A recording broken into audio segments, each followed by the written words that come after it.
perform di lapangan. Yes. Nah ini selanjutnya, Bung, ada Calvin Verdong dan Nathan Choaon. Ini juga sering diturunkan juga oleh STY. Seperti apa, Bung? Ya, jelas kalau Nathan Choaon itu sangat penting. Tadi sempat saya bilang ya, perlu sekali pemain yang punya versatility. Bisa bermain sebagai center back, bisa bermain juga sebagai center back sebelah kiri, bisa sebagai defensive midfield. Ini jelas. Kartu asnya adalah Nathan Choaon. Dia, kita sering melihat dalam beberapa laga dia sering melakukan penyelamatan dan juga memiliki dalam hal membuild up serangan pun dia juga memiliki skill itu, yaitu sesuatu yang unik.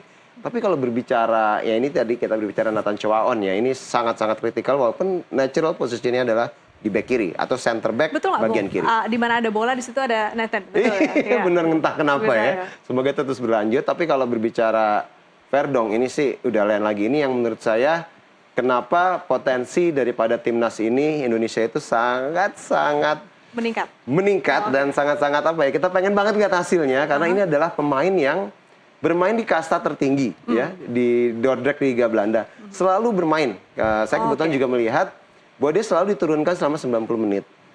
Walaupun timnya kalah, tapi dia bermain sangat baik. Dan dia kan baru berapa kali ya? Mungkin satu kali ya bermain buat timnas Indonesia. Ini jelas kalau menurut saya yang the most skillful, the most experience, ini adalah Calvin Verdong. Artinya jam terbangnya level of kompetisinya beda. Karena dia berada di kasta tertinggi. Dan dia bermain sebagai pemain utama. Ya, bukan di cadangan. Jadi menit bermainnya juga sudah banyak. Betul. Ya, ini jelas adalah sosok yang kita harapkan bisa ya mengantar Indonesia semoga di ronde ketiga ini. Ya mungkin 1-2 sulit, tapi saya rasa menutupi posisi 3-4 itu bukanlah sesuatu yang tidak mungkin. Karena posisi dia sebagai wingback ini adalah pola menyerang sepak bola modern dan dia benar-benar perfectly fit into that role. Nah, Bung, kalau melihat dari tadi dikatakan di kasta tertinggi begitu ya di Liga Belanda ya tadi ya. Dan ini selain dari skill yang mungkin dimiliki oleh Calvin, apakah dia juga akan memberikan pengaruh yang sama seperti Jaiz ya, seperti pembawaan bermainnya dan lain-lain yang mungkin di luar skill mempengaruhi juga pemain lainnya di timnas? Satu hal kalau J itu kan Bang J ini kan emang lebih apa ya komunikatif ya, jadi dia talkative, jadi rame lah gitu ya. Ini kita nggak tahu apakah Verdong karena dalam bermain sepak bola itu penting sekali komunikasi ya. Mungkin ini yang kita saya sendiri nggak berani mengatakan bahwa dia tidak bagus atau sebenarnya dia bagus, tapi mungkin ini yang diperlukan buat Verdong untuk bisa segera gel ya, lebih nyetel lah ya, chemistry-nya terjadi, komunikasi jalan. Ini sih sky is the limit sih buat timnas Indonesia tentunya. Oke, nah sekarang kita pindah lini nih, Bung Doni ke lini tengah, di mana ada 4 pemain ya. Again, ini yang sering juga sudah main tentunya bersama STY, Ivar Jenner, Tom Hey, Marcelino, dan Ricky Kambuaya. Ini kecuali Kambuaya ini 3 namanya sudah sering diturunkan. Bagaimana Anda melihat performa dari Ivar Jenner dulu? Ya kebetulan saya penggemar istilahnya kalau di sepak bola itu adalah number 6 ya. Menurut saya ini adalah one of the best number 6 Indonesia, timnas Indonesia. Terlepas dari umurnya, ini kalau kita lihat tadi masih mending ya, dari umur 23, 24, 27, Verdong. Ini baru berusia 20 tahun, tapi dengan skill yang menurut saya sih sangat luar biasa. Nah ini cuma just a matter of time, this is a process kan tadi saya bilang. Ivar Jenner dalam beberapa laga sering dipercaya sebagai pemain utama, tapi dalam beberapa laga juga sebagai bagian dari strategi, dia sebagai pemain pelapis.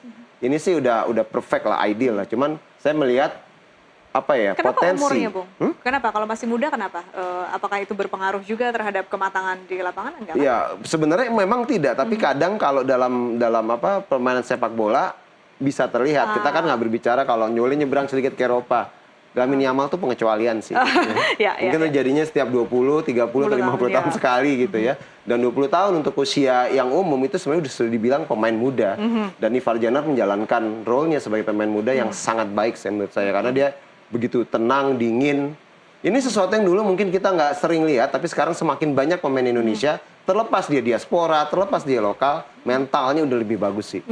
Oke, jadi ketenangan tadi ya, sepertinya sudah mulai terbangun dari pemain-pemain di timnas Indonesia. Selanjutnya Tom Hey ya, kita punya Tom Hey, seperti apa? Nah, kalau ini The Professor ya, menurut saya adalah sosok yang juga sangat penting.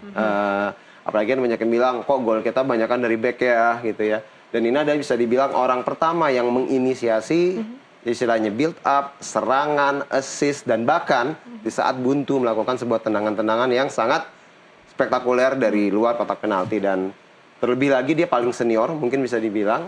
Terlepas Belum ada kabar sebenarnya dia akan bermain di mana, ya. Dia masih istilahnya free agent. Tapi ini beruntung sih kita dapat dia karena skillnya kalau menurut saya sangat Eropa sekali.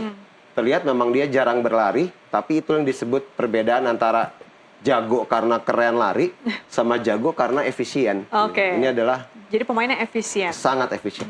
Mengingat usianya begitu ya dan kesenioritasannya di tim, peran lain apa yang dimainkan oleh Tom Hay ini bagi tim? Istilahnya itu kan kalau pemain yang lebih banyak ngebangun serangan, memegang bola, possession itu memang tidak menjamin kemenangan, tapi possession itu sebenarnya kan bisa dibilang dia sebagai metronom. Dia yang benar-benar ngebuat ritmenya itu harus seperti apa. Mungkin komando pertama itu akan bisa dijalankan oleh pemain itu dari posisi seperti yang dijalankan oleh Tom Hay. Oke.